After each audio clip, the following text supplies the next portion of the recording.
that noise?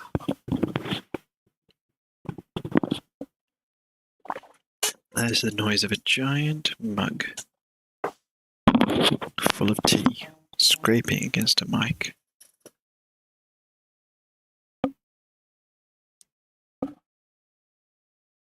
Looks like we're should I live here?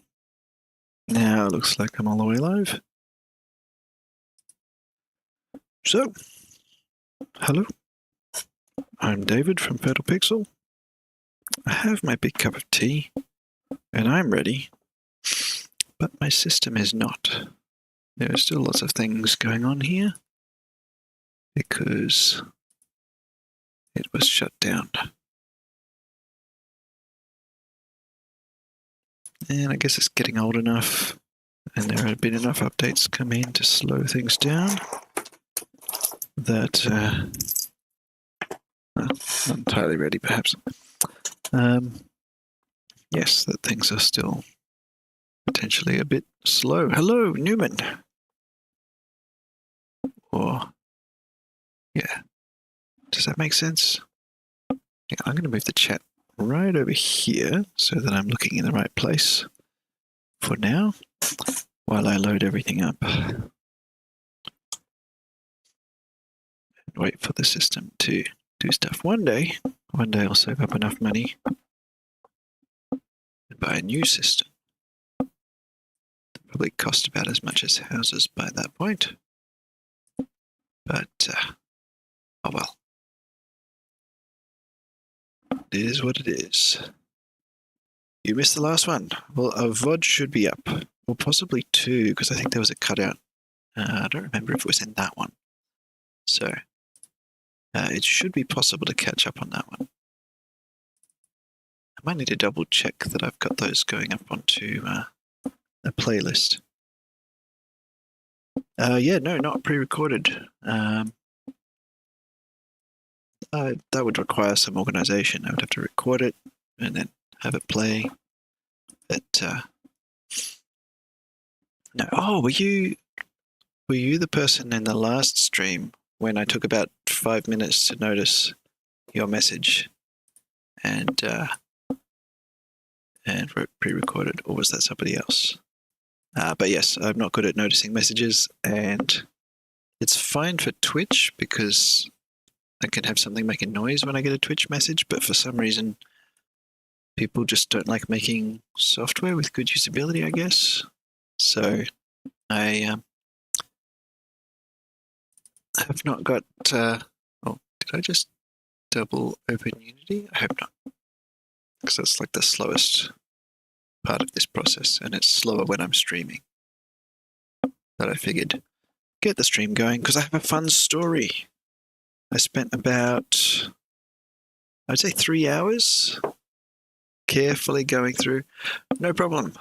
That's kind of the point of live streaming, right? Is responsiveness, which is requires some awareness of something other than the code I'm looking at. But I tend to hyper-focus on what I'm doing.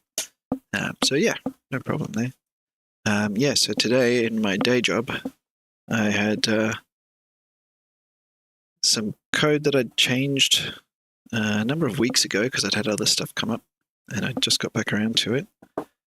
And a test that I'd been in the middle of working on, and the test just wasn't working. There was just one point where some state was supposed to flow through, make something change appearance, and it wasn't doing that. And I was scratching my head about it, and I went through every step of the test, figured out what it was doing, and yeah, I'm pretty sure it was at least 3 hours that I was on it for. Eventually, it came down to a single ternary where I was actually finishing up. People had got home, so I was just like, okay, I'll just write down a note about where I'm up to so I can resume this tomorrow. And I ended up solving it because when I was writing the note, it just had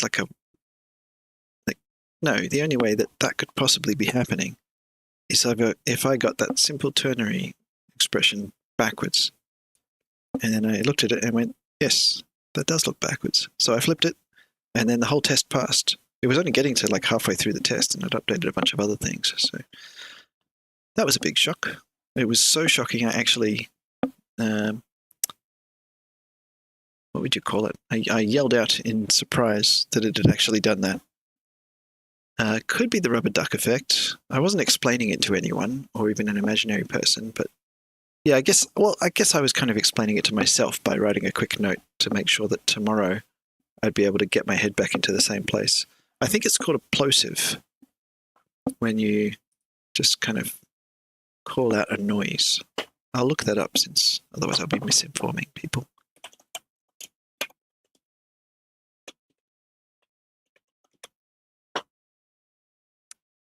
Plosive, denoting a consonant that is produced by stopping the airflow using the lips, teeth, or palate, followed by a sudden release of air. Okay. All right, so that's a description of a particular type of sound. Okay, so it wasn't a plosive. There must be a different word for that. Oh, yeah, sure. I can introduce myself. I usually do at the start of stream. I don't always completely remember. But yes, I'm David. I'm from Fertile Pixel, which is basically me. But it's my game studio name if I ever run one. Yeah. I've been working on game development for as long as I've been programming. But I also make card and board games. I tend not to release things, which is why I started streaming, because that gives me extra incentive and accountability to stick with projects. Although I do have a previous game that I need to continue working on that kind of took a sideline while I made this robot game prototype, but well, at least it's only 2 and not 10. I've been programming for I don't know how long now. Once it gets more than a decade, you kind of stop counting. But I think I learned some C++ like a long, long time ago. I learned Chaos, which was a scripting language for Creatures 2, game from way back. And then, did stuff with Visual Basic and Logo and stuff at school. I think I was learning some C# on my own, and then Java and other things at uni. Then I was working with Java, JavaScript, got into React. Worked at a few different places. Learnt Ruby, not on purpose, just because the job called for it. Same with PHP. Learned some Haskell. That made me dislike most other languages, or at least the type systems of most other languages. And these days I code games in C# and mainly work with TypeScript and React, as well as a bunch of AWS. I was going to say backend stuff. I guess serverless, AWS serverless architecture, more than like deploying things on EC2 or stuff like that. Yeah. And speaking of development, I'll go over to my development screen now because I've loaded up Unity, and looks like I got a script here I might have been working on because that's where it opened. So let's load up Visual Studio. And let me also just get... oh, is that enough of an intro, by the way? If you've got any questions, just ask them. I'll answer. And yeah, I sort of would have got into game development directly, and in hindsight, kind of wish I had. But I was a bit afraid of not making enough money because it tends to be a bit like that in game dev. And I kind of shied away from that a bit, which I don't think I should have done, because it's really, to make much money, you need to be competitive, and I know I can compete when it comes to it. But oh yeah, Python. I've done some Python too. What did I do that for? Oh yeah, we had some Python programs in. Yeah, definitely. I'm a senior dev. Like literally, that's my role. And I tend to gravitate towards front end, but I cover full stack. I just try not to get called on too much to cover much of the back end stuff, because a lot of it is just like boring config stuff. Like I don't want to be a sysadmin. I don't like that kind of stuff. Well, there's some aspects of it I like. I like scripting. I like tooling. Actually, I've found that developer tooling is sort of the stuff I've enjoyed the most when I look back at the most satisfying things that I've worked on. So like my niche that I seem to enjoy the most in regular development is actually in like improving the tooling for developers to use to make their lives easier. So where the users are basically myself. So I guess that makes it easy to understand. Yeah, good question. What advice would I be giving to a freshman who's starting out? Ooh, good question. It's been a long time since I was fresh and starting out. I might put this chat like here, because I'm much more likely to notice it. It's there. I'll just move this out of the way, because that's a big problem I have, is just missing those. So let's see. Programming has a bunch of layers to it. That's one thing. It can be really daunting if you sort of try to dive in too deep at first. Don't worry too much. Writing a lot of code is good. Yeah.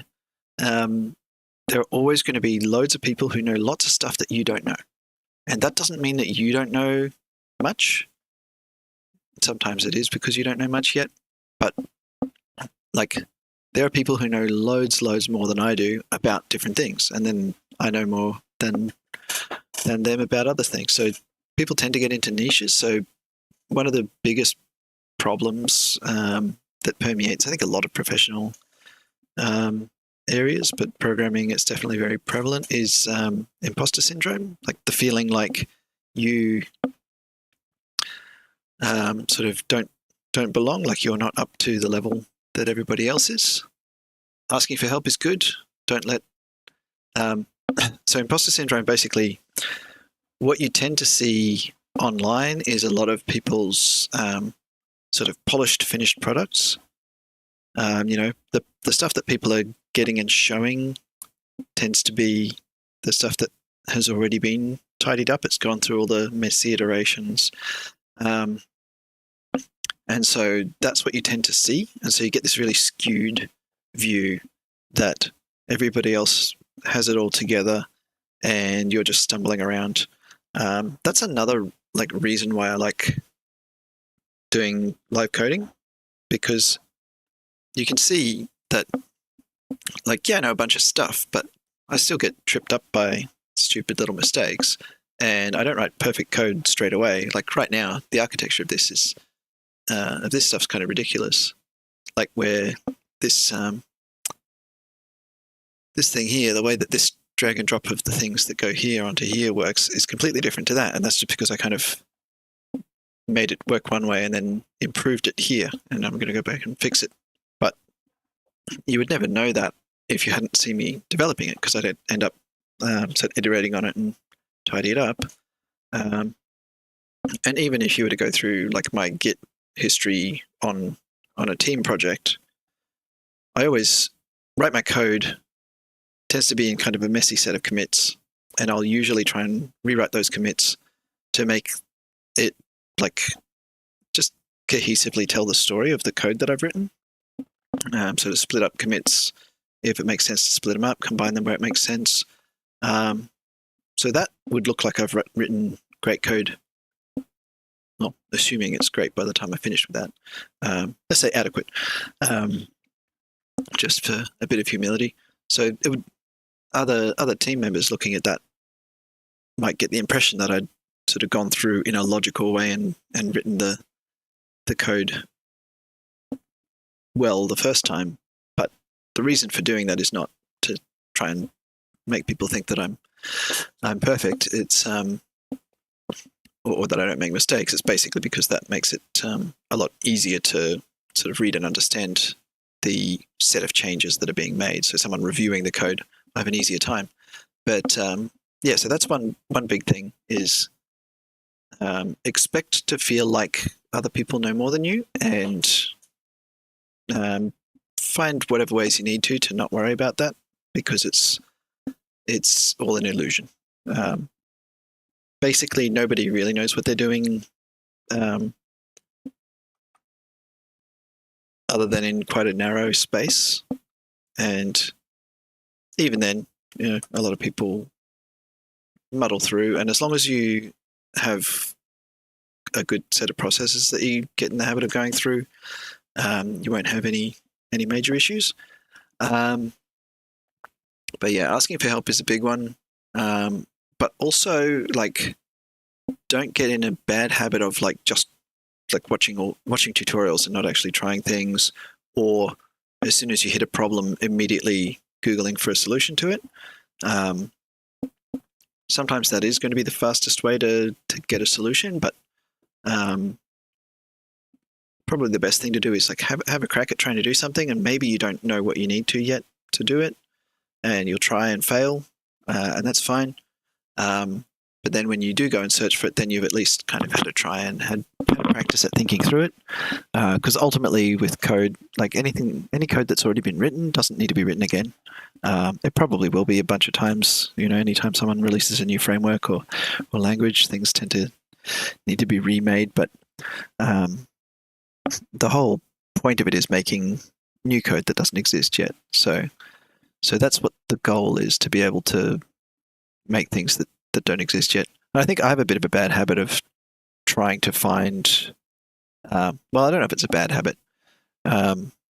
Ultimately, to be productive, you want to use code that's already been written and hopefully been well tested, and integrate that together to make what you want to make, rather than just write everything from scratch. But writing things from scratch can be good sort of practice while you're learning. But yeah, I think I tend to skew a bit too far in that direction, where I'll be looking for what's the best tools available for something, and end up probably spending more time than if I just implemented something that would be good enough and work. And you probably see that in my streams plenty of times, because you can always swap something out later. Yeah, I mean, there's a lot of really detailed advice. Excuse me. That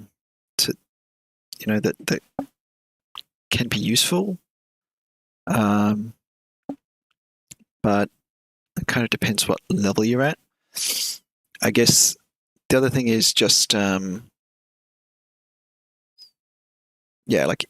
if you're studying computer science formally, that's good, because I think something that's easy to miss if people just learn coding, especially sort of self-taught, you can miss a lot of the sort of the fundamentals, like underlying principles that make it a lot easier to approach things, because it does tend to be about abstracting things out and taking a step back and looking like, what's the pattern here? And then you can just apply a pattern that's already been sort of tried and tested. But also learning and understanding things like solid principles. A lot of people, I find, have heard of solid principles but don't really quite get how to apply them in practice, especially when it gets outside of very specific use cases. But they are very general. There are some really good videos about those by somebody on YouTube that I'm sure I can probably find. I'm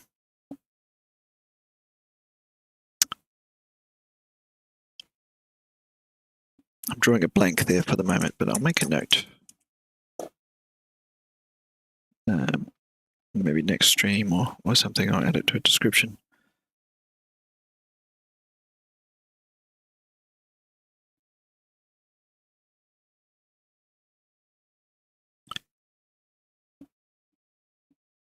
Although I think he started doing a series on Solid, and I don't know if he's gotten very far with it yet. But essentially, they're sort of principles that help to keep code from becoming too tightly coupled. Don't worry too much if you haven't got to that point yet. But essentially, like I haven't, because this is kind of a messy prototype here. I probably have a bunch of stuff here that's not so great as far as solid principles. So, and yeah, they tend to be basically making it easier to maintain your code. So the S of solid is the single responsibility principle. So basically, like this file, this is like one class. It should be responsible for one thing, and it's probably responsible for multiple things here. Like it's responsible for, like basically this is responsible for driving a robot's behavior, but that might be kind of too broad a thing, depending on what we got here, what we've got in our update loop. Figure out if it's doing an action, and then start another action. So that seems fine. So that's one thing, is like doing the action. That's part of that responsibility of figuring out what action for the robot to do, and that's part of it too. That's also part of it. So this is actually doing okay for single responsibility, because these things, it all seems to be about coordinating what action's happening, except, I guess that's still, see, this is starting to creep into a different responsibility of firing a laser. So this might make sense to pull out of this class. Same with like fire, laser, and block. This is starting to now get into the specifics of how to do the different actions, rather than just get the animator to do stuff. And so this class might get hard to maintain if I don't pull this stuff out somehow. And that might mean sort of making an interface for the parts so they can then be activated, something like that. So yeah, that's just an example. They're like guiding principles that can help you to avoid pitfalls. And then there's a bunch of other things to avoid pitfalls too, like code smells, which are sort of, if you see something like this, it's an indication that there's probably something that needs fixing up, or it's going to be a problem. Also, like in my view, writing code on your own is very different from writing code on a team. And so depending on what you want to do, you might approach it differently. Because if you're writing code on a team, you're really trying to write code that anybody can understand. And a lot of the time that you spend will be not just in figuring out like how to write the code that you need to write, but also making it integrate well with what's there. Avoid conflicting too much with other people's changes if people are changing the same area, that kind of thing. I considered I actually have done tutoring work in the past, but not for programming. That was like way back. I was tutoring in pretty much all school subjects, except one or two. That's quite interesting. You kind of, when you're tutoring in like chemistry, physics, maths, you start to realize that the divisions of them are pretty artificial. Biology, it's kind of arbitrary that they're broken up that way because there's so much overlap between everything.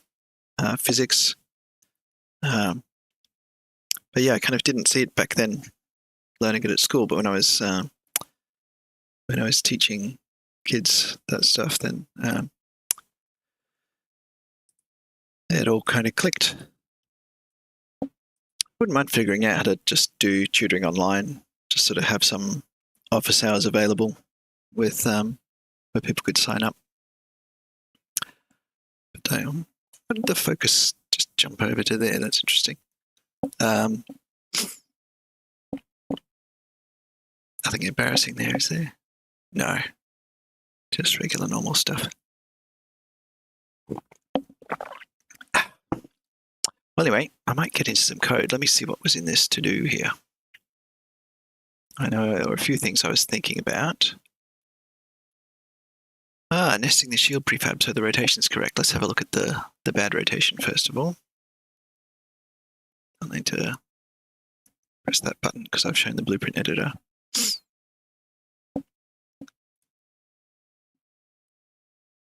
Yep. All right, who's got a shield? You got a shield. You got a shield. Let's see how that looks. Wait, you don't have a shield? Oh, you don't. Okay, you have a shield. And yes, it's not starting out lowered. Does anyone have block?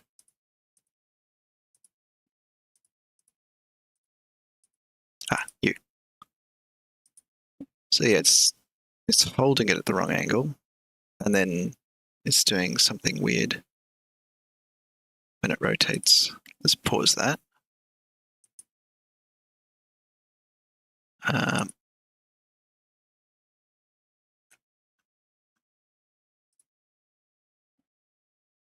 Grab that shield. So there's our shield.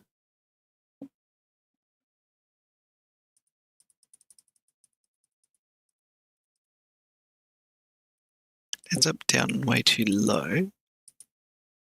And then it also snaps back up to that rotation at the end. But hey, like, as long as I'm streaming, you can always ask me questions. So, free tutor, sort of. Not one-on-one, but I think I will try and kind of set up a little bit of time on the weekend to do that, because I think that'd be a fun thing to do. Just like, it's fun to tutor people. That's kind of part of my job now as a senior dev. I've got I've got several junior devs and then a bunch of not junior but more junior than me devs. So there's a lot of opportunities to teach things. So something will come up in code review. I can walk someone through it, show them how to do better, that kind of thing.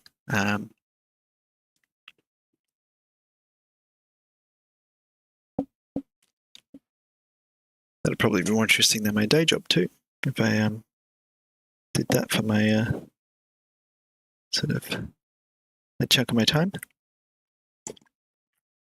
because there'd be a bit more variety.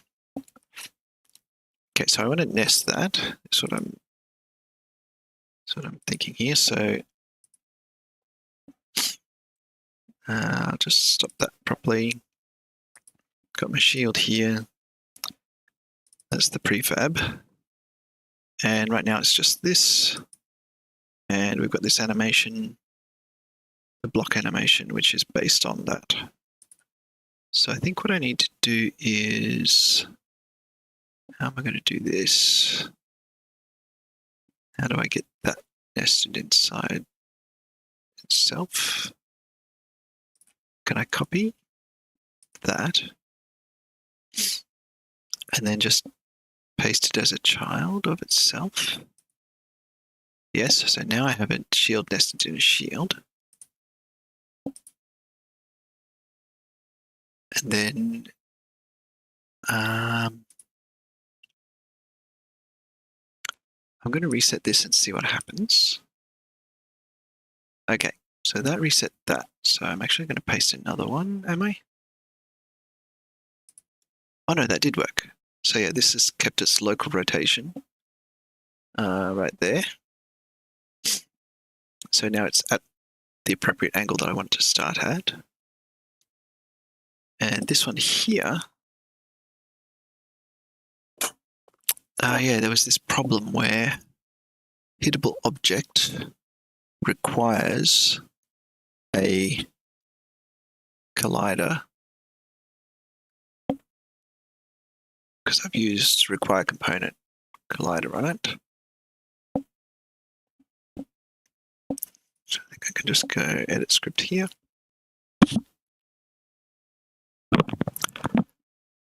And looks like a bunch of unused using statements.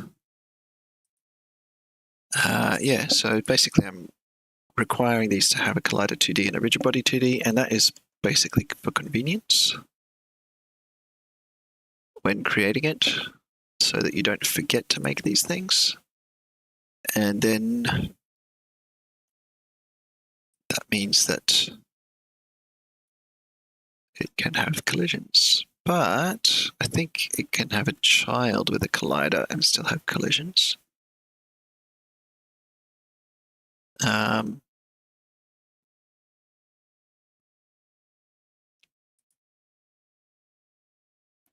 So I think I could actually remove this collider here. Yeah, can't remove. So I think I can actually do that.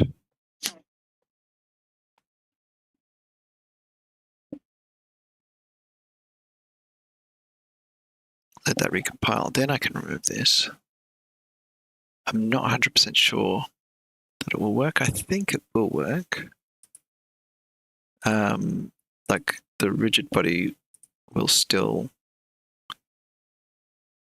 get the collisions if the child doesn't have a rigid body to handle the collisions.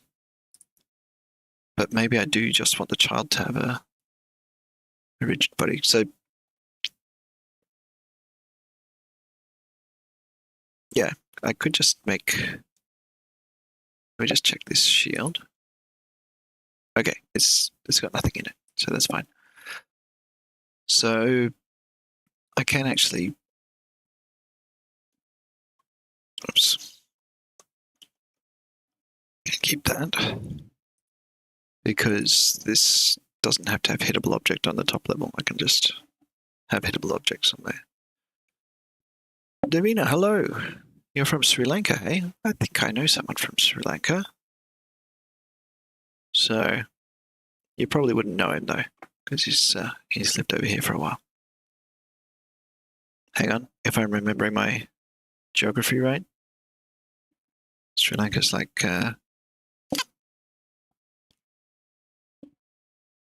east-ish of India, if I'm not mistaken. And I could be. They don't teach geography very well in my country. Not continents, you know.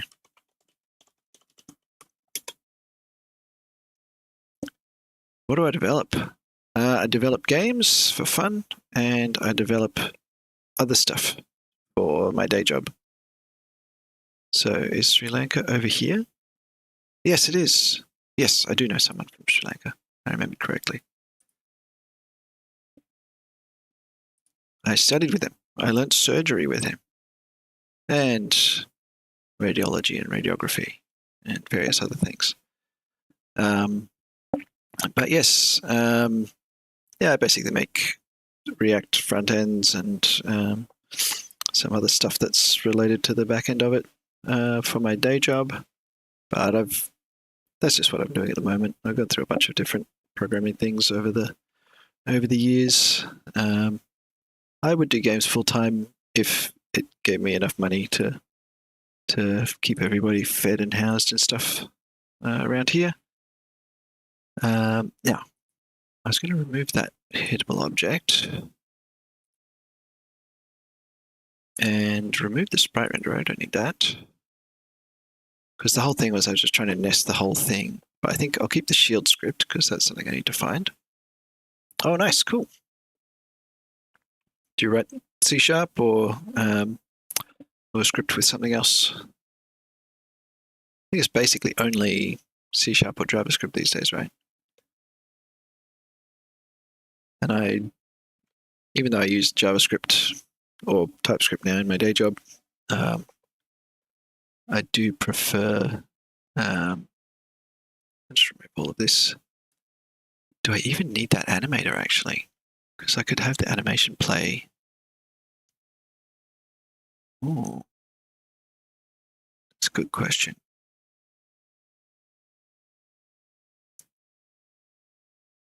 Where am I using that?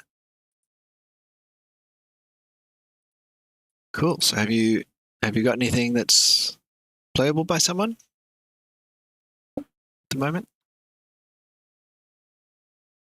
I like to basically push all my things to here. There, you can sort of read that if I spread out a bit. I tend to push builds up to itch, that way people can play them. I'm not great at remembering to check itch for feedback, but when I eventually do see it, then I can address it.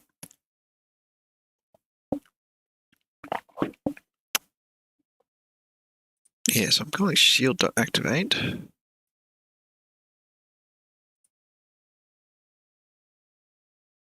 So that's in the shield.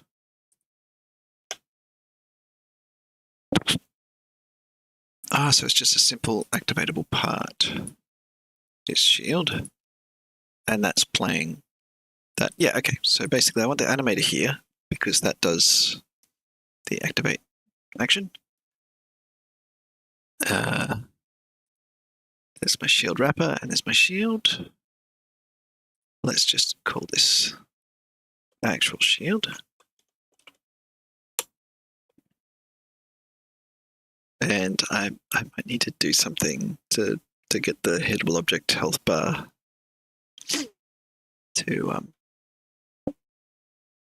not be weirdly displayed here. But anyway, now I've probably got this issue here where I've got my shield, I've got this animator trying to run this animation, shield block animation, but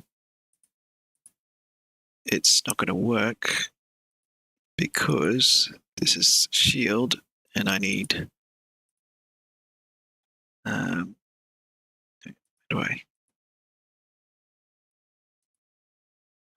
did I edit these before? Is it this thingy here? No, that's just got removed. Right click doesn't work. How did I change that last time? I did something here and I was able to change it to change the path of what was in there. Is it just not letting me because it's finding a position of rotation?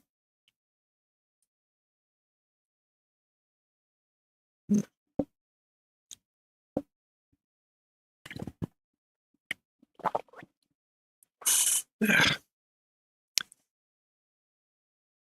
Trying to drink tea from a giant cup with a mic in the way is not ideal.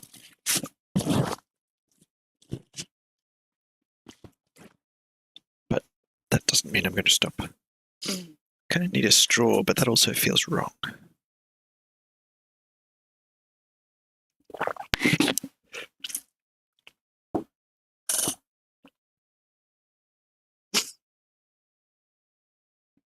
Sorry, I was just thinking of inventions of like a curly straw that's attached to the mic. And then you'd have interesting sounds every time I drink from it. Oh, cool. English learning game. That's a good one. That actually sounds a lot like an idea that somebody pitched to me once. I wonder what would happen if I'd taken them up on that. I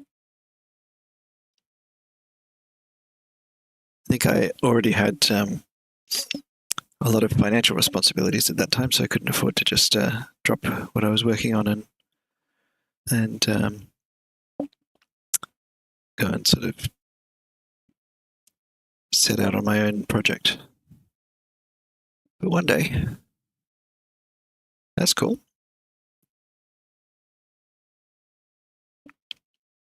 yeah, I've got a few sort of mobile builds that I've pushed up, um,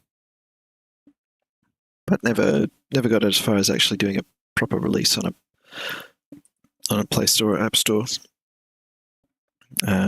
That's one of the things that is decent about Unity, um, which actually haven't worked with other game dev environments recently to comment on, but it's fairly straightforward to get builds going to other platforms. You still need to customize them for the platform to make them work nicely. Oh, thank you. There's usually a noise that happens over on this stream there, but maybe I've got my volume down.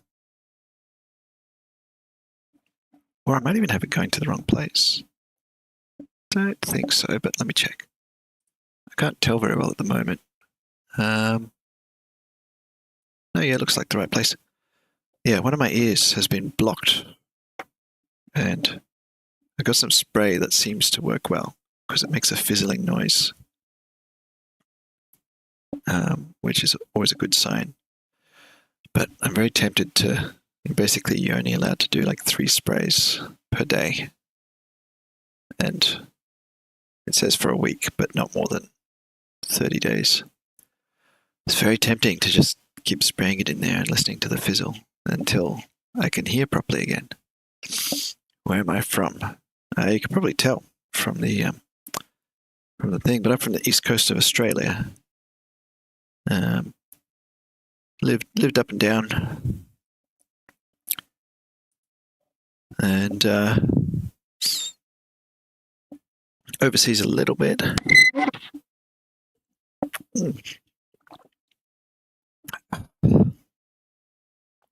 But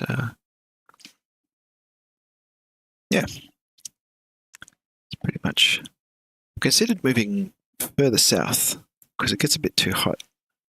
I think all the way to Tasmania would be nice because I think that would be cooler. But then on the other hand, over to New Zealand might be good. It has some advantages. I'd probably want to visit there more to make sure that I didn't just see the bits I liked. But I have family around this area, which sort of keeps me from straying too far for too long.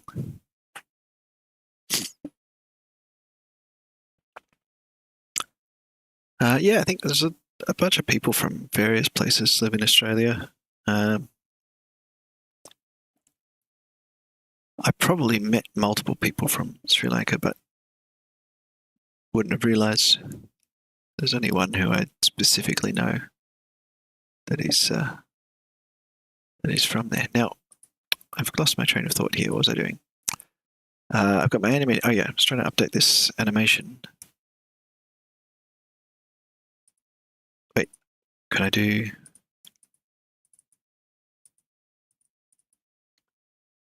Oh, I can't believe that that's not working anymore. It was just last stream. I'm sure I was changing these property paths by doing something and typing here. And now all I've got is remove properties.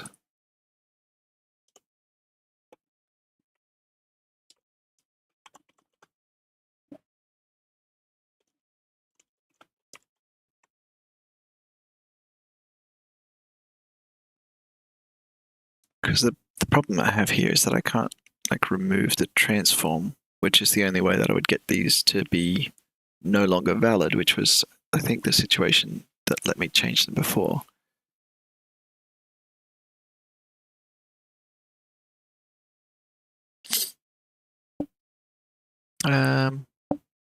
Animation binding is name-based.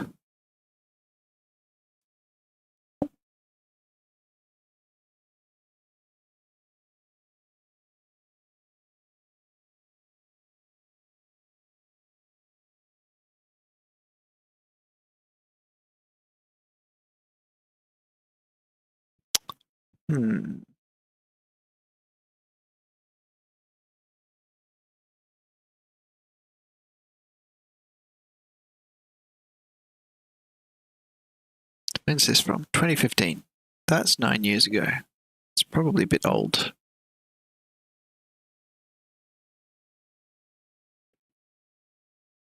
That looks like 2016.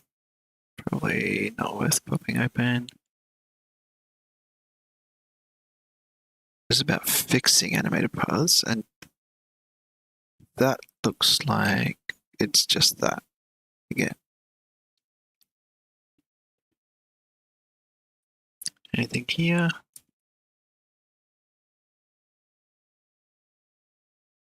F2, hey? Let me try it. It didn't do anything.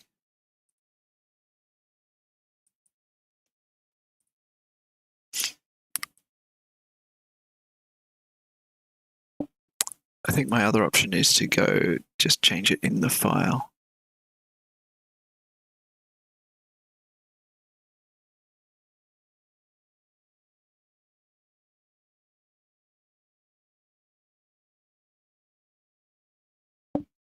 Okay, so I could write my own tool to do it, but this is just a one-off, so I think I won't do that.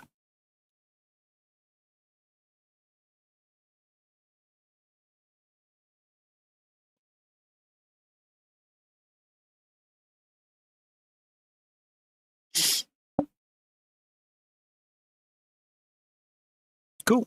That sounds really fun. Yeah, I think if I could make a living doing it, I would just be developing games all day, and doing gardening and other active things when I get sick of sitting in front of a computer for so long, and just make card games and board games as well. I've got like 2 card games and 3 card games, 1 or 2 board games that I'm working on as well. I probably want to get some better card prototypes made, so I might stream that at some point.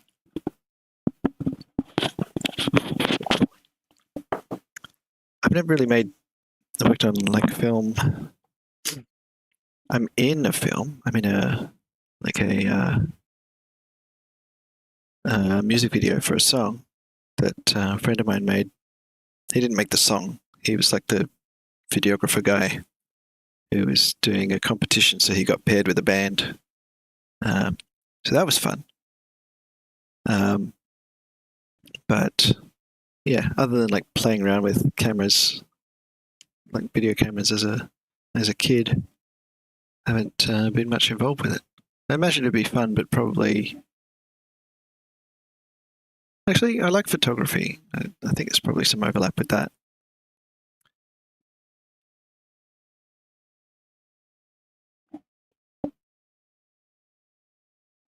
Now, all right, try and get back on track here. So yeah, I'm just trying to update these property paths. And I've got this shield block animation, which is this.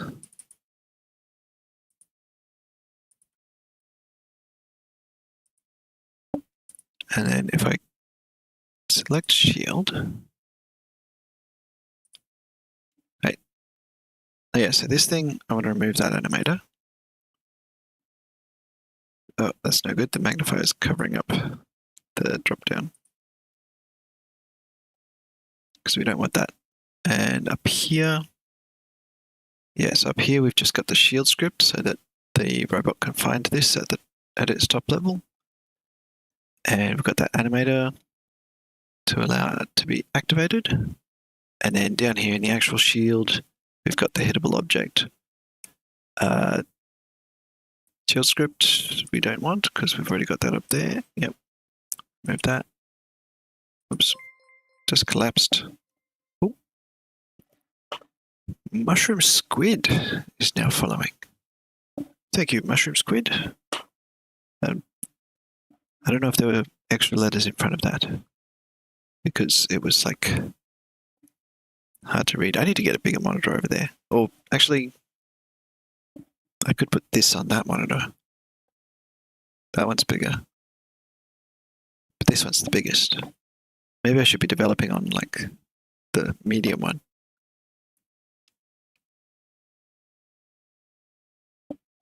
Yeah, photography's fun. I broke my camera though. This has cling wrap over it right now to like stop shards of glass getting in my pocket, but somehow no, not visible. Wait a minute. Let me press this button here. Look at that. Smashed big hole in there, but I'm pretty sure it's just the glass. So it's not that bad. I can get a new one for about $4, I think. So it should be okay. Just need to warm it up and remove it. Okay, speaking of removing, let's remove this shield component. Okay, so we're rendering our sprite. We're being hittable with these things. Now, yeah, this just does not want me to update these. So instead, I might just, can I close that animation somehow? Not sure about it. It should pick it up, I think, if I edit that. So, can I show hidden thingies?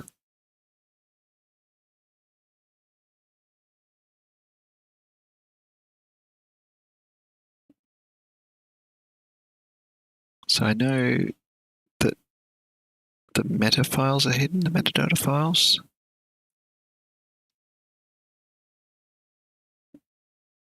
Might need to just open this in Explorer.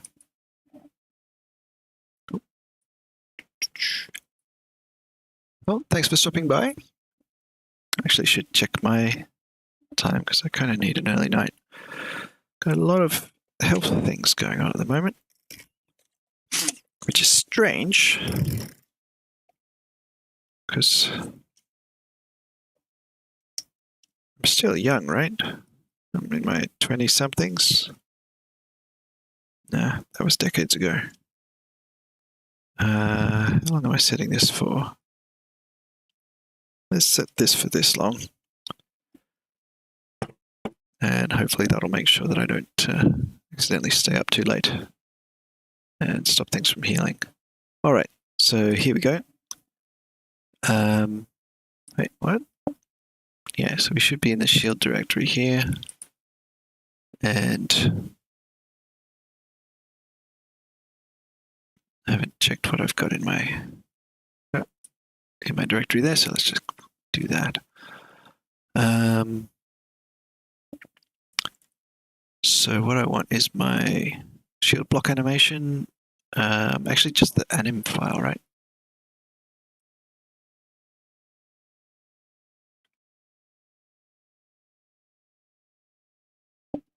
And what do we want? We want like the property paths here. So I've got shield position.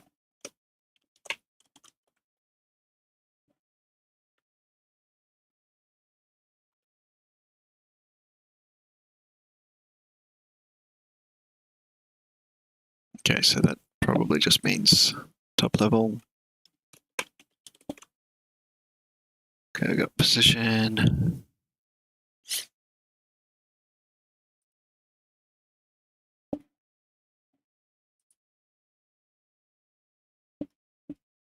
Local position.x. .y.z. Okay.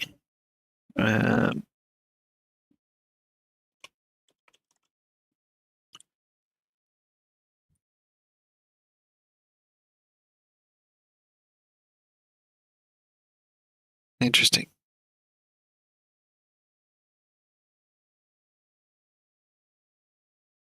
I need to look something up for how this is all structured.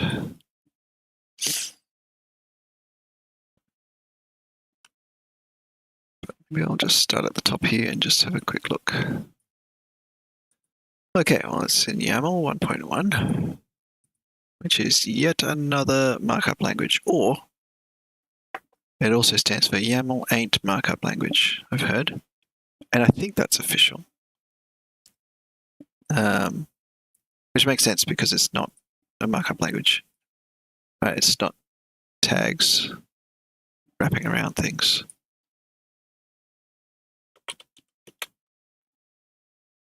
This appears to be the official YAML website. Yeah, YAML ain't markup language. I think it was originally called yet another markup language, but then it got like renamed. So anyway, it just uses indentation for levels of indentation for nesting, like Python.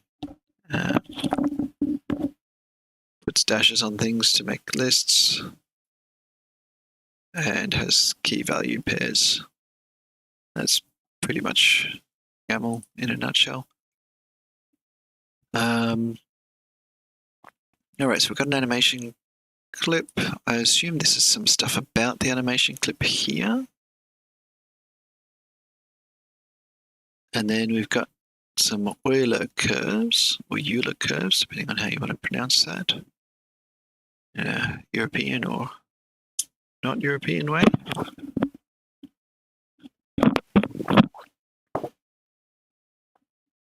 And then we have a curve. So this is the first item in the list. And unfortunately, this editor does not seem to understand YAML, so I can't collapse that. But I like to position my cursor and then just scroll straight down. So then I can tell when I hit the next thing. Okay, so we've actually only got one item in this Euler curves. And then we've got, yes, there's one curve in here which has a M curve. Oh, wait. So, yeah.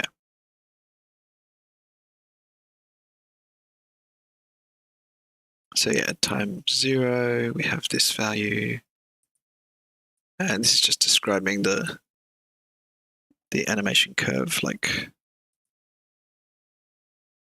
this takes, this is the dope sheet, so just switch to curves. So basically describing the slope of these curves here. Wait, I know what I need to do. I need to zoom. So scrolling zooms time and the vertical axis. But I think if I just do this, it adjusts the vertical axis to something usable. Not in a very friendly way, but good enough to work with. There we go. So yeah, there's the curves. So these curves are being described here. And the dope sheet kind of shows the points on the curve. 1, 2, 3, 4. We got time 0, time 0.166666667. So 10/60ths of a second, and then 50/60ths, and time 1. So that's the curves. All right, then we got our position curves. So I'd say that's related to like the angles at those positions. Then we've got our positions here. And I've got a bunch of different curves. So are these each having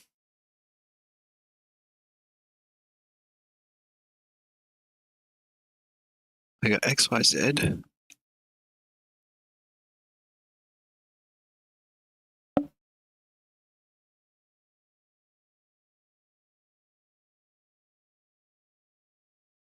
Okay. Those could be position values.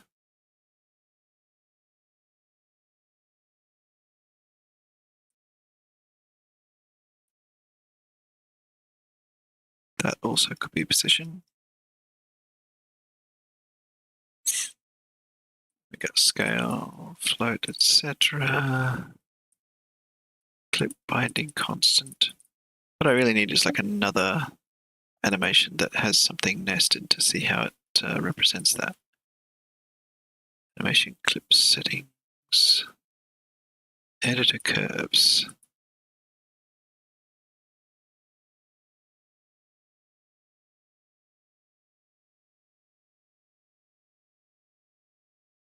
So that said profanity, but it says pre-infinity. here I've got something that's called attribute m local position.x. That looks like it could be relevant, but I don't know if that would be where I'd like prefix it with the path to it.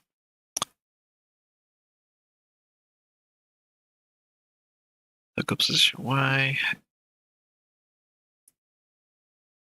Because I don't want to, like, I already made this animation. I don't want to remake it. I feel like I'm spending a bit longer than I want to figuring out how this, oh, just reading this, trying to figure out how it's structured. Local Euler angles raw.x. So that's going to be with, regarding the rotation. There's a lot more in here than I expected, because I feel like you could represent that amount of stuff with less, but I could definitely be wrong, because these curves have, they have a few different values associated with them to determine the angles of the curves and so on, even if I didn't mess with them. Has generic root transform as motion float curves, etc. All right. Where's another animation? Robot fire laser. Yeah, this has got laser gun sprite color in it. Let's have a look at that.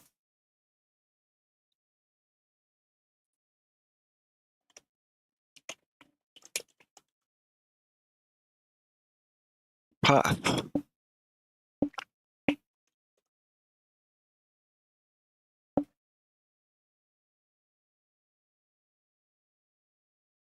So we've got an attribute, we've got a path.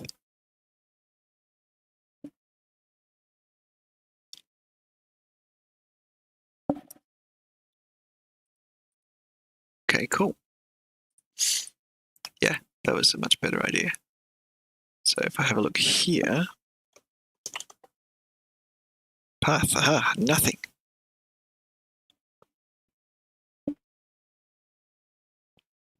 I think I have like a whole bunch. Find all. There. So it looks like I have 1, 2, 3, 4, 5, 6, 7, 8, 9, 10. I've got 11 paths with nothing, and I've got a couple of things with path 0. That makes 13.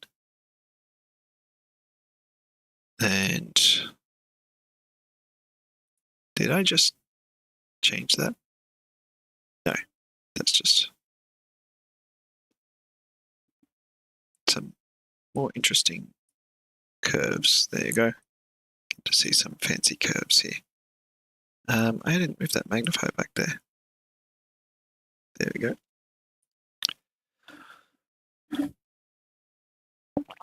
All right, so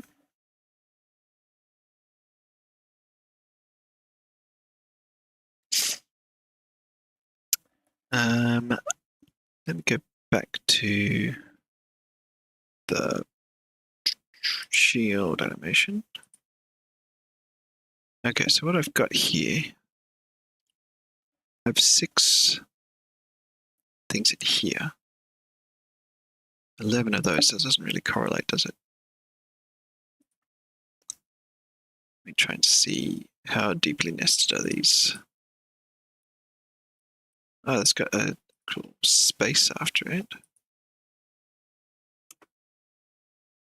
Oops, now I'm just searching for a space.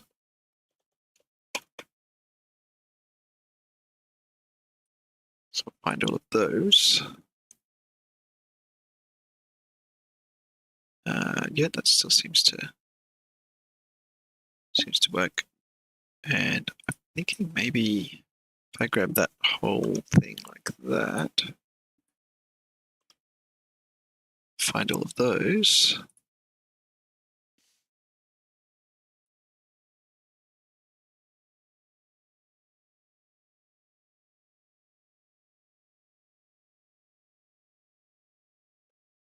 Okay, so the ones with 0, they seem to be nested inside this M-clip bindings constant, generic bindings. So hopefully those ones aren't going to break.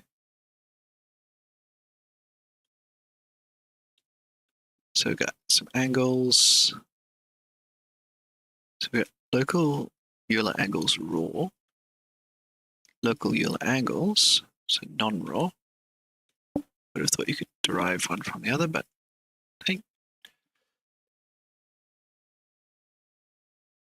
doesn't matter. Okay, we've got local position. So X, Y, Z of those sorts of things. Got those two that don't seem relevant. Got something with rotation order. Rotation order. Wait, where are we?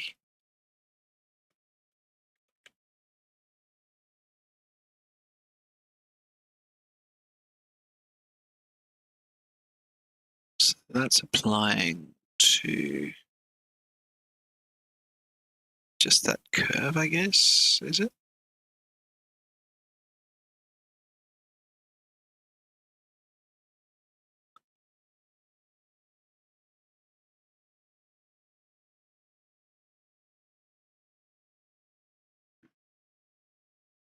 That's the curve, and that's the path of that item. This thing's got a curve and a path. So yeah, they'll have a curve and a path. All right, I'm going to have a quick look at this other one over here. And just look for path. And just see what all the paths look like in general. So we do have something with no path. And then we got, we go back to that.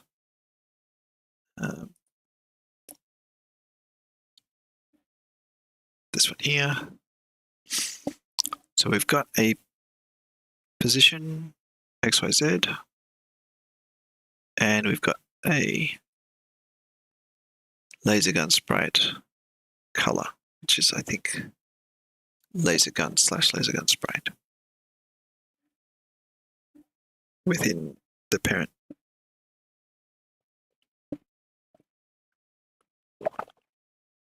So I guess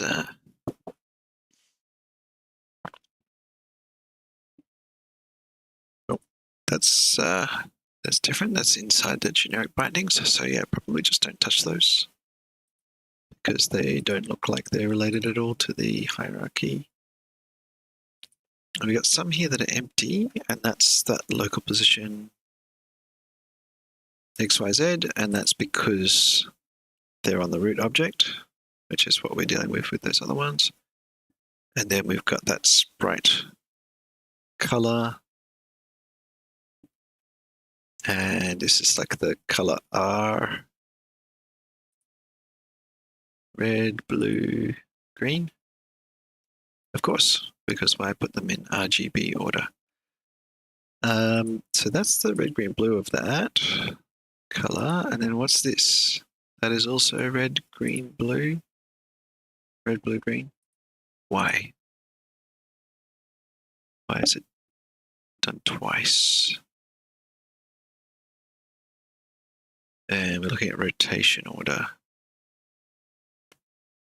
Oh, I think you might need rotation order anytime you're dealing with positions, because you need to position things, before or after rotating. So that might be why that's there. So yeah, I think in this case,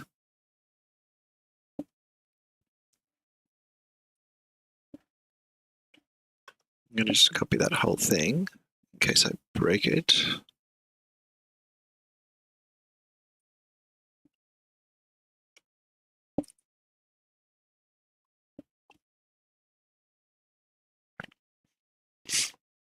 And I think just for everything, I'll give it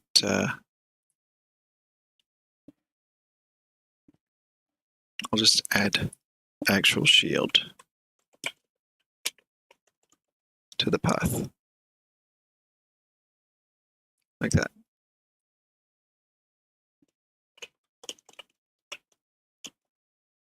I think Windows will remember this copy buffer. If I copy something else,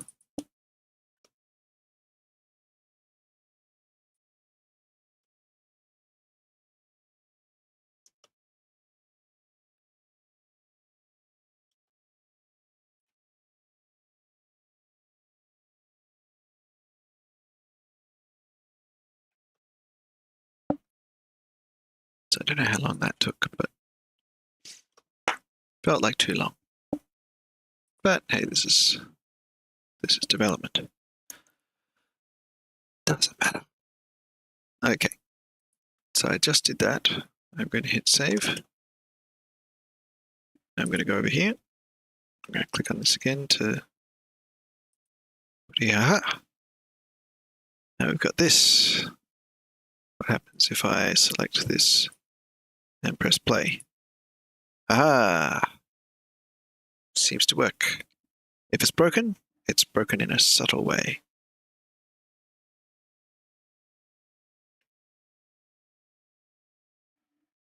Ooh, I'm seeing a warning, but I don't know if that's a relevant warning anymore.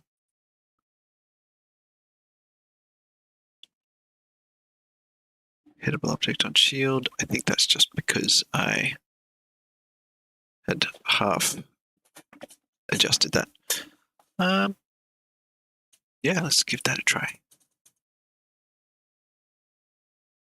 Oh, I just thought of something else that might be broken by this, which is I better close that. Something that might be broken by this is you got a shield. Let's give you a block. It's that one. Have block. There we go. The block is happening, and I think the shield's just positioned a bit too low, but that's actually easy to fix because we got it nested. We can just move it.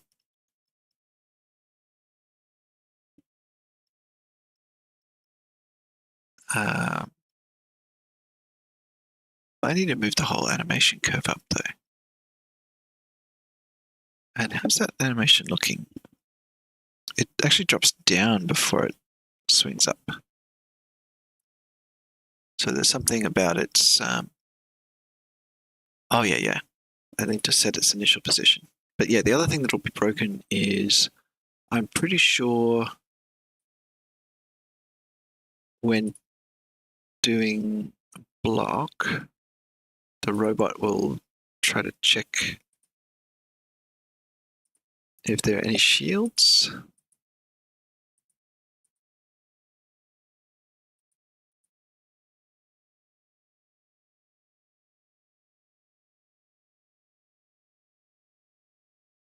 But maybe it's going to check if it can. Yeah, can perform action.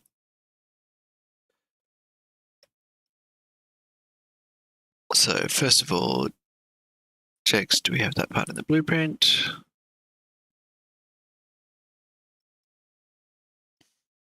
Otherwise, if it's block here, this bit will need fixing because when that hittable object that's nested inside the shield gets destroyed, that does not mean that the shield itself will be gone. So I think basically to make this generic, I probably want to make that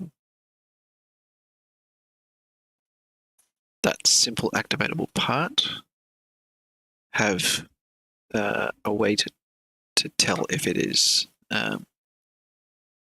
still present and maybe have a parent type to that will be able to tell whether it is present or not. Like, is it broken?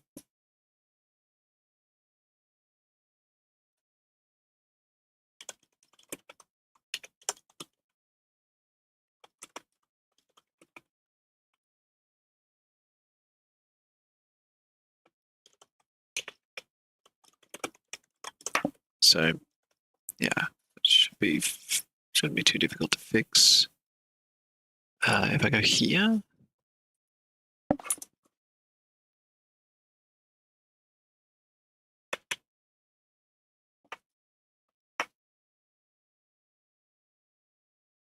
and well, I'll put it on shield for now because I can just pull it up into the interface later.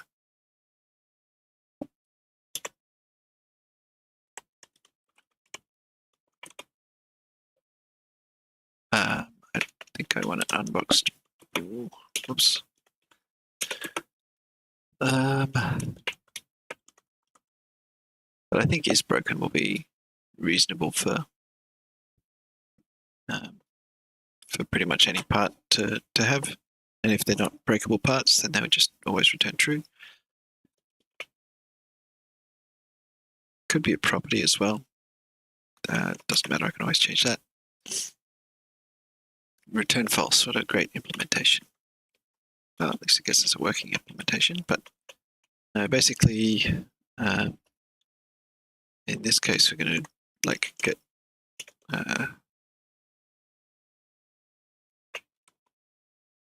component in children, editable object.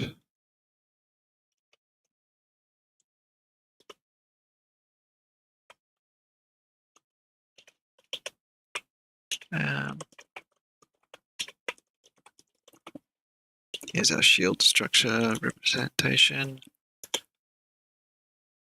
If shield structure equals null, return false. So we didn't find anything like that. But if we do have editable object, we should have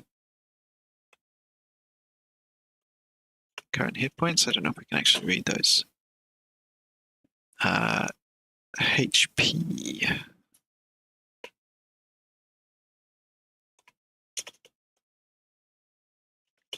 think HP is private.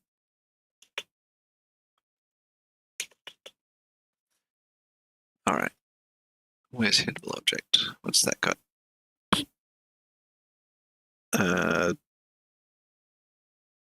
Yeah, it's got HP as a private field.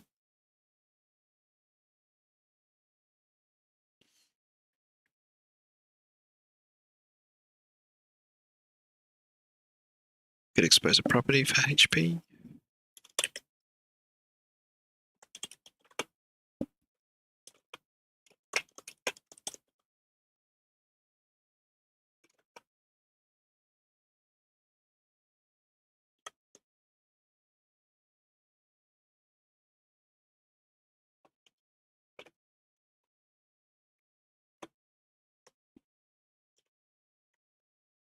There, that do the trick, I think. Right, where were we? We're in shield here.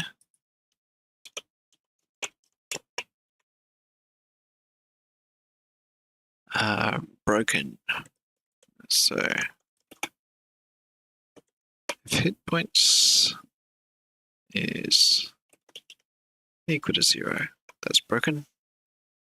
Well, really, if it's less than or equal to 0, so if it got, oh, thank you for your help with that. Yeah, if it's got less than none or no hit points, then it's broken.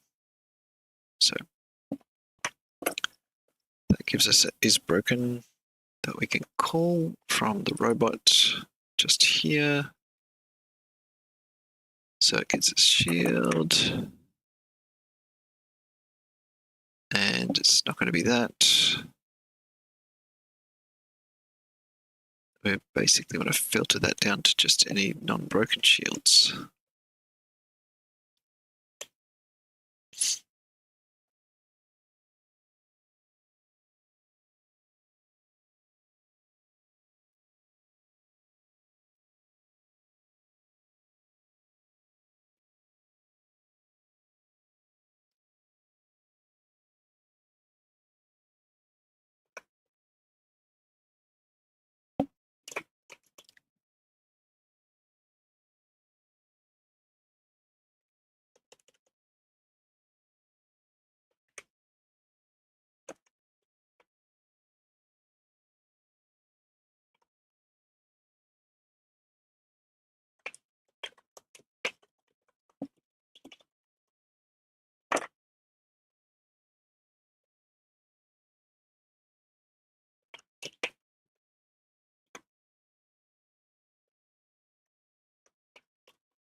I think that might do bitwise. Um,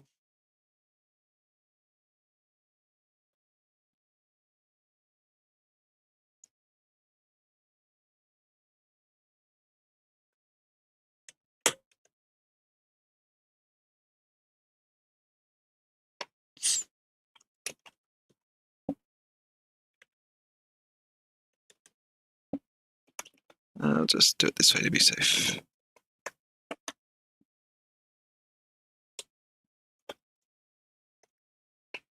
There. So if the shield isn't broken, this will flip to true. And so that'll be true. But if there were no shields or all of the shields were broken, it'll stay false. So that will let the robot know it needs to malfunction.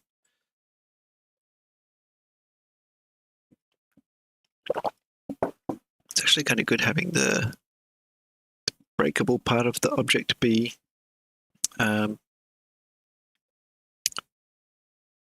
nested, because then that can break and be destroyed.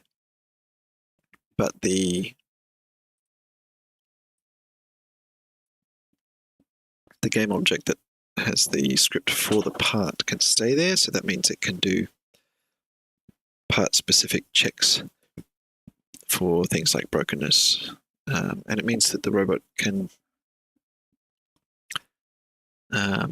for example, it could, when it calls activate, it could get back a Boolean to say whether the activation was successful or not. So I could change this instead of needing to check ahead of time whether it'll need to do a malfunction.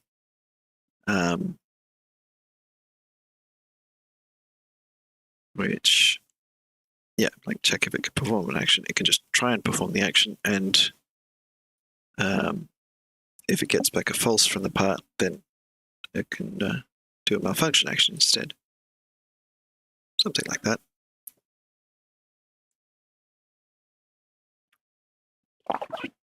Anyway, okay.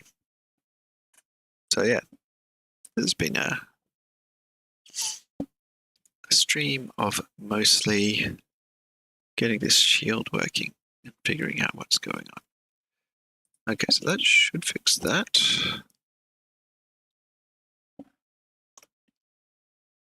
And I had that issue with the positioning.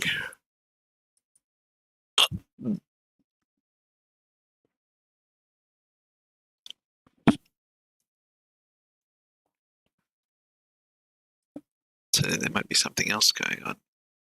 I might be doing something else with these property paths.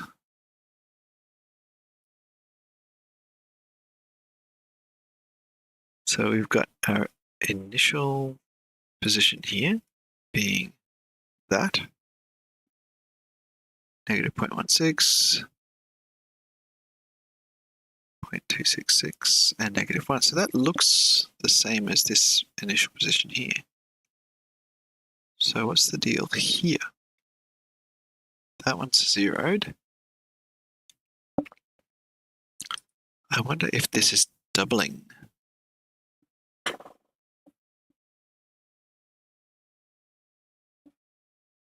So on this one's animator,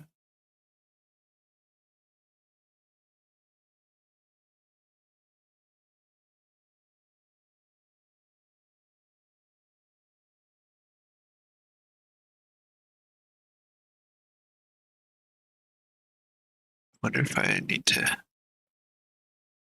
wait, is that not enabled?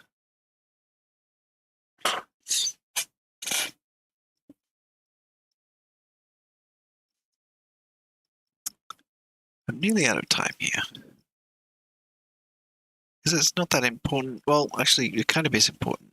The shield animating properly, because its position actually has an impact on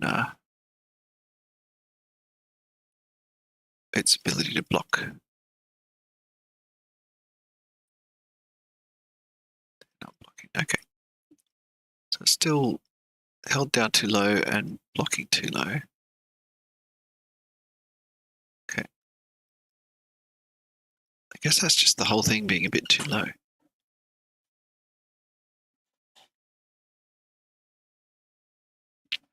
So one possible fix for that really is to just let's grab a robot, actually. Here we go. We'll grab Boop here. Hey, Boop. Oh, yeah. That's good. That reminds me to get the blueprint editor. There it is. And just have that inactive by default. Okay, Boop, we're going to get your right arm mount point. And we're going to give you something. A special present for you. It is a shield. There you are.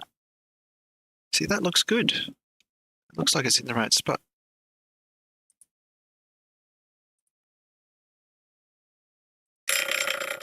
Oh. There goes my timer. See, that looks like it's in the right spot. It's at 0, 0, 0. And the actual shield is at that position. And then the problem I'm having here is if I get that shield block animation, yeah, it's just dropping it right down. So what's actual shield doing here? Okay, let me just pause that. Well, let's get it back to here. So now, got a shield 0, 0, 0, actual shield.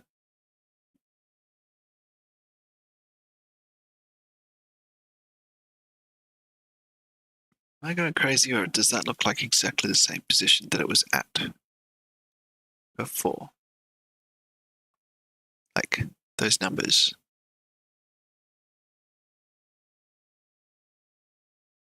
Seem the same.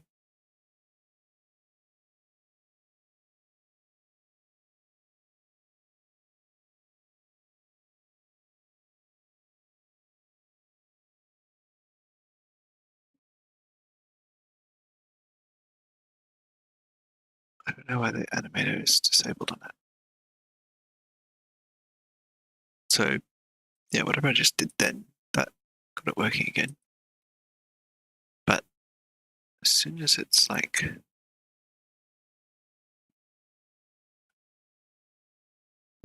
so shield 0, 0, 0, actual shield negative 0.17, negative 0.147, and negative 0.95. Now that looks different to this.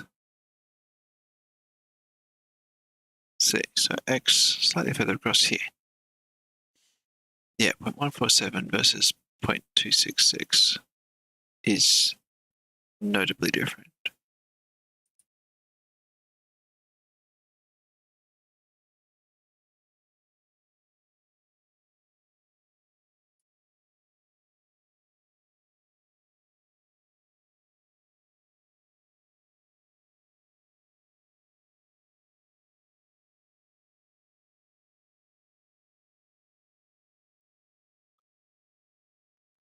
Basically, we just need to move it up a certain amount.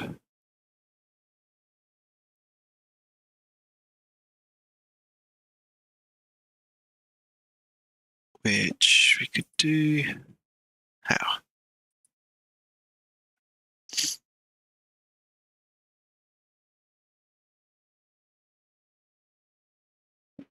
Just saying, an easy way to get it consistently up higher. Much higher would we want it?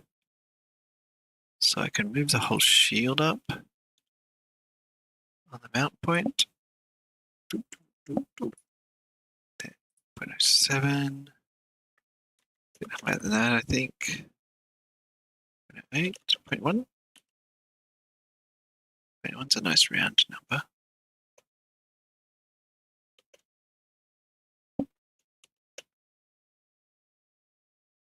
But something like 0.16 would be nice.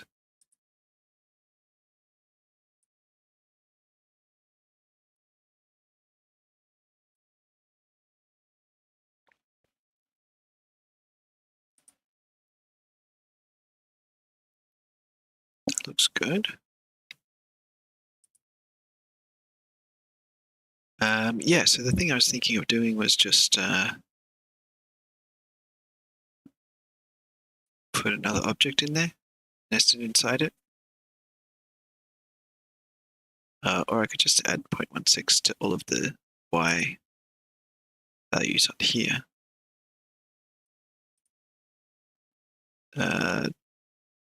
It's negative plus.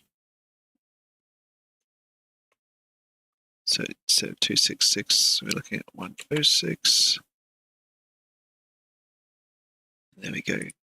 Here.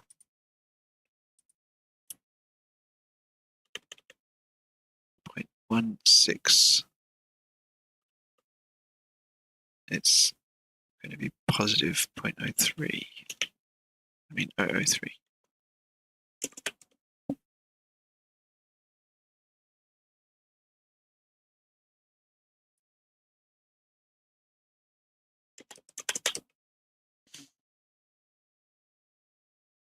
Okay, yeah, that wasn't that bad. Wasn't that painful. There. All right, so that's updated. Now if I just move that shield back down and play the animation, that's looking better. So is that fixed now? Let's give it a try. Oh, and Boop has a shield now.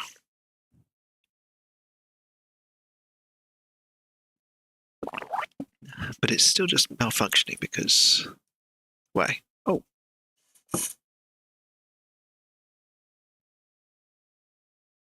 Having a bunch of errors on a PCB. The good thing about errors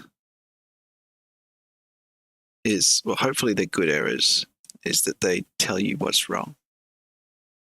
The worst thing is when something's not working and you've got no errors at all. That's, yeah, at least, well, when it's 999 plus, if you know the number, that's good too, because then you can just, watch that number go down.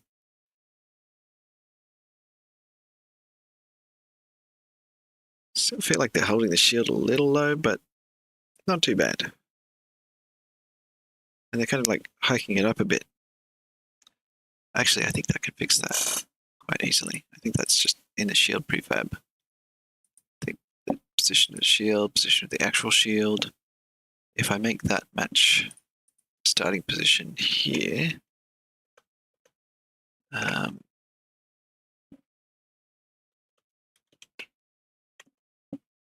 then we'll be good. I think we got a different Z position.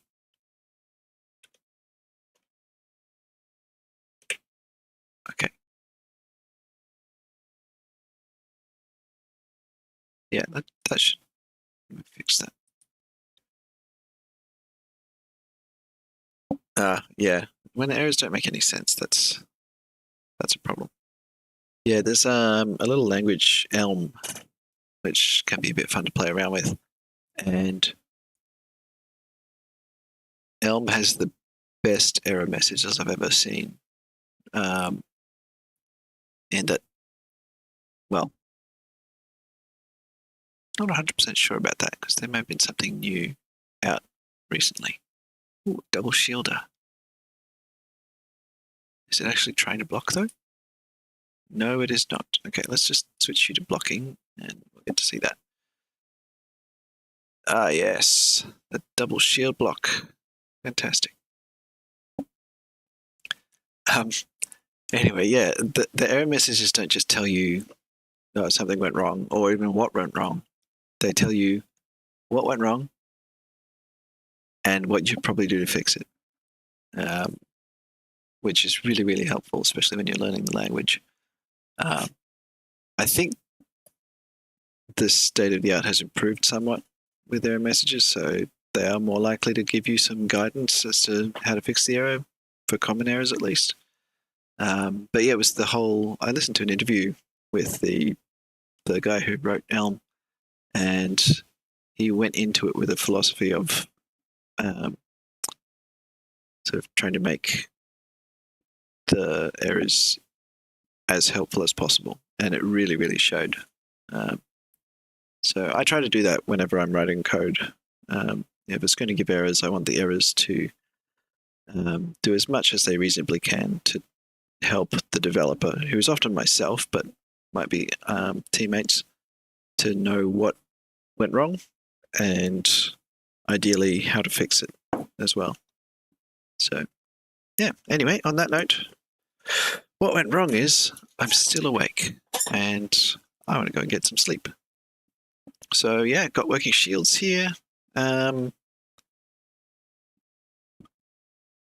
think this probably is in a releasable state at this point, isn't it? Shields are working, lasers are working, everything's working. I think the last release didn't have any legs, if I'm not mistaken. I can figure that out.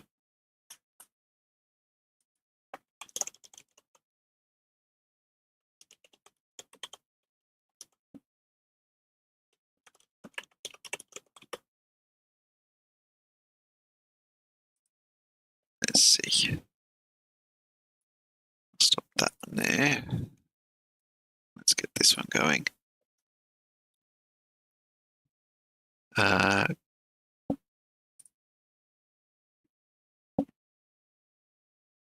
Yep, it's the no legs build. Fantastic. All right, well, I will, as soon as I end the stream, I'll start a build for the with legs and working double shields build and push that up. So, yes, just make sure I've got that.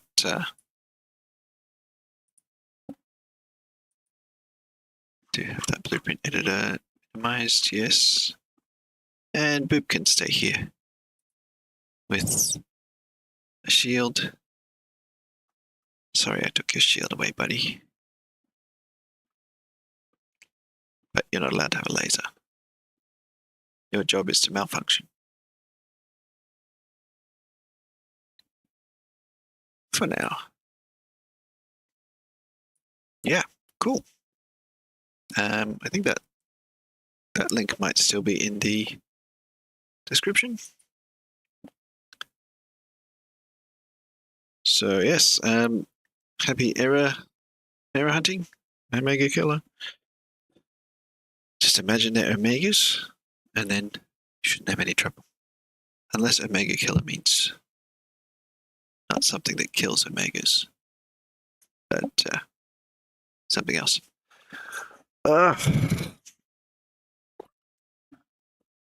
Yes, I didn't even finish my tea. But I did drink a lot of tea because it was a very big cup, so that's good. Right, thanks for watching. I have been me, David from PhotoPixel. Yes, I was doing that task of attaching RoboParts to mount points. Next time, I won't be doing that. I better update this to figure out what to do. Maybe something with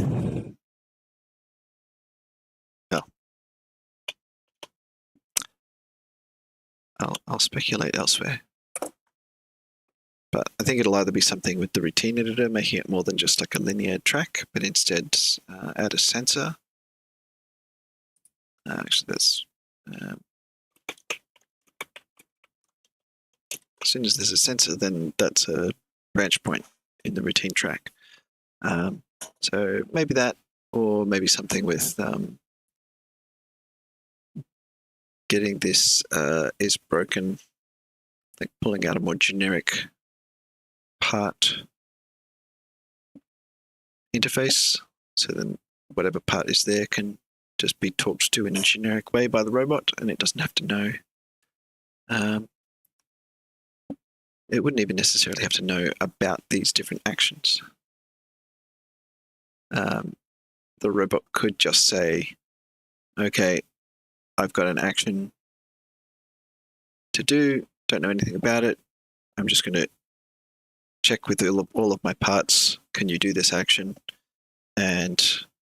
Or just say to, like, send a message to each of its parts that just says,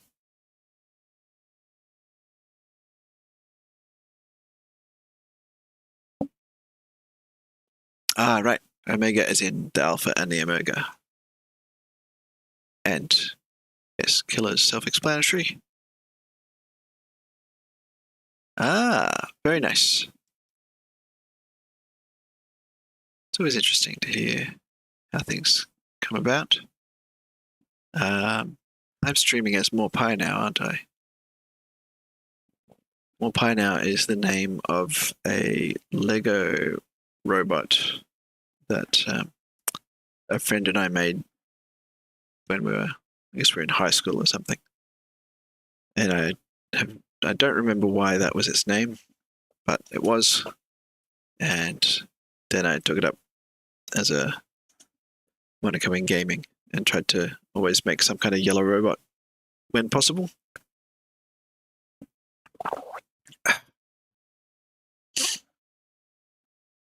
So, not as meaningful, but it has personal meaning for me.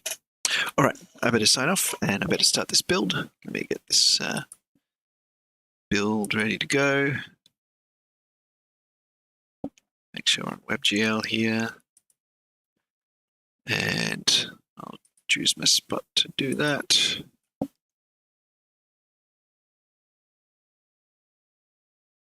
Oh yeah, if I had the money, I would buy so much Technic-Lego. I started building a big dragon, but ran out of parts and didn't have the funds to buy more. There we go. Once I press this button, the build will be going and it'll kill the stream. So I will take matters into my own hands and kill the stream myself. Thanks for watching. Good night all. See you on the next one.